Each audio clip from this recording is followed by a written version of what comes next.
Yeah. All right. Kamala is giving out a big endorsement. The vice president is now heaping praise on progressive prosecutors in liberal cities who refuse to lock up repeat offenders.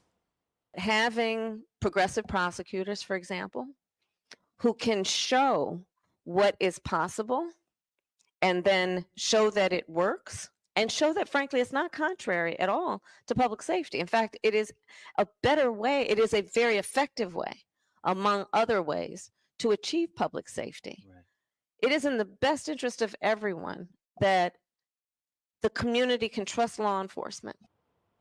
Kamala's love affair with soft-on-crime prosecutors isn't a total shock. We all remember how she encouraged donations to a bail fund for people who burn cities to the ground in 2020. Also, Greg, that bail fund was for alleged murderers and convicted rapists as well. What world is she living in? I mean, you say the crime rate is down. Is that because people are committing less crime? No. Are there criminals being locked up? No. Are there more police arresting more people? No. It's because you stopped calling something a crime or not reporting it as a crime. That's why the stats dropped. So don't puke on my shirt and call it risotto, lady. By all means, though, I want you to go with this denial of observable reality. See how it works for you, because people have had enough. When you deny the observable reality, you offend every person who's a victim of a crime or lives in a community where there is crime or knows a victim of crime. That's all of us. All you got to do is come out of your little world, look at the closed businesses, the empty subways in New York. That's why I have bad traffic. The streets of our cities, which are lined with homeless and syringes. We see it.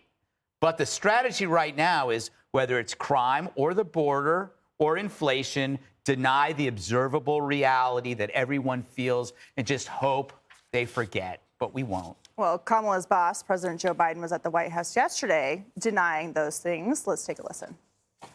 Last year, the United States had one of the lowest rates of all violent crimes in more than 50 years. Murder, rape, aggravated assault, robbery, all dropped sharply, along with burglary, property crime, and theft. And it matters. You know, since day one, my administration has been working with law enforcement, mayors, and community leaders to do what we know works to keep people and communities safe. So, Judge, what about the stats here? As Greg points out, if you downgrade everything that's supposed to be a felony to a misdemeanor, or you don't report crimes at all, or if you just let people out without prosecuting them, then it seems like the data isn't accurate. Look, I heard him say that, and I said to myself, this man is really on another planet. For him to come out and say that crime is at its lowest, violent crime is at its lowest rate in 50 years, the man has no idea what is going on in this nation that he sits at the helm of. That is an outrage. That is not only an untruth, that is an insult to Americans who have been impacted by crime, as Greg just said. Look, is there a drop in crime? Maybe, because police have been defunded, so there are no police to arrest crimes, because progressive prosecutors are there, and they're dropping charges and not prosecuting crime. Liberal cities don't bother assigning police to make these arrests, and there's a reduction in crime in New York City. It is violent. I don't even want to walk 2 blocks here. And yet what he's saying is, you know, they're saying we've got a 60% drop in crime. No, we don't. Yeah. People aren't calling when they've been a victim of a crime. Police aren't responding. 911 doesn't have time to get there. And Alvin Bragg is reducing 60% of felony crimes to either misdemeanors or no crimes at all. Yeah, the crimes are still happening. There's still a lot of victims. Of course, they're still happening. Yeah. And you know what? D.C., where he lives, has had the deadliest year in more than 2 decades. Yeah. He lies. Karine Jean-Pierre lie. And they're worried about Trump?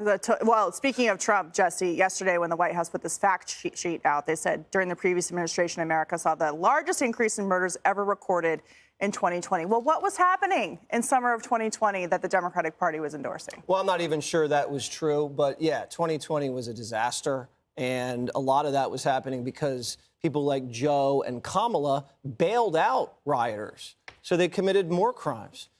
And if I was mayor, I'd know how to reduce crime, just wouldn't prosecute it. I could drop shoplifting to 0 if I never prosecuted it. Mm-hmm.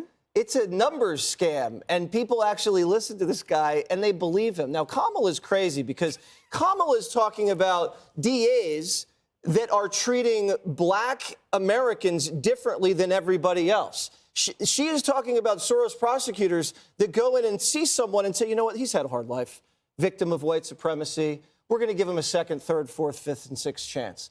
And then he goes out and recommits crimes. Yeah. I mean, you've heard people in Soros-funded DA offices have people get arrested for rape, they get locked up, and then they transition to a woman and then assault more people in prison, and then the DA thinks it's funny.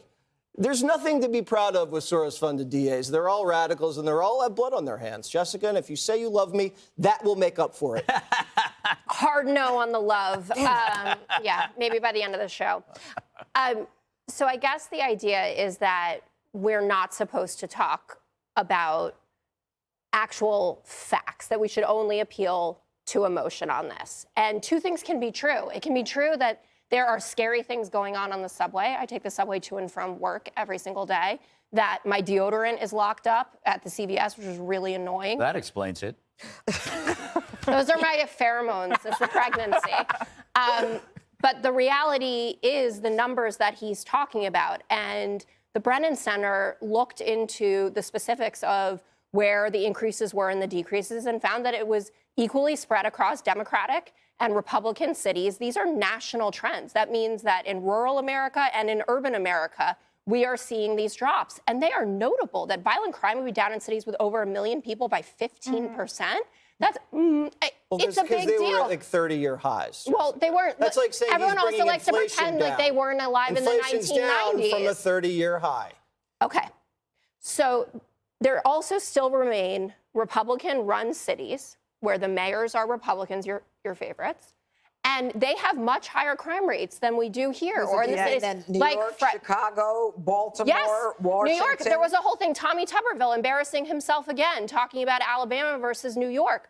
It's much safer to be walking around here than to be walking around in Alabama. Well, you're shaking your head. I would walk down the streets of Bama like Can the you go? king of the world. Why don't you go? I will pay for your ticket first class. You will pay? Yeah. First class? I'll go Sure. with you, Jesse. Let's go. Oh, my Let's do a God. show in Alabama. You can send both of us there. We'll all be safe. You wear GoPros. You show me what's happening I down won't there. wear that. All right. I will. Rose That's if it's hair. hair. Can't do that. Up next, greasy Gavin Newsom earning his nickname. The governor just got busted giving a kickback to one of his biggest donors. Click here to subscribe to the Fox News YouTube page to catch our hottest interviews and most compelling analysis. You won't get it anywhere else.